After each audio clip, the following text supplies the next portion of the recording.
course, I don't have a good table saw here, so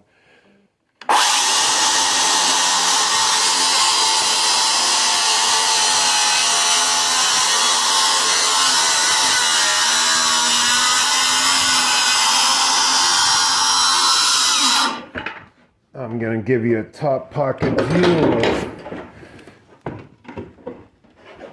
of me making another 2x6 so I can slap together my header. She's smooth and perfect.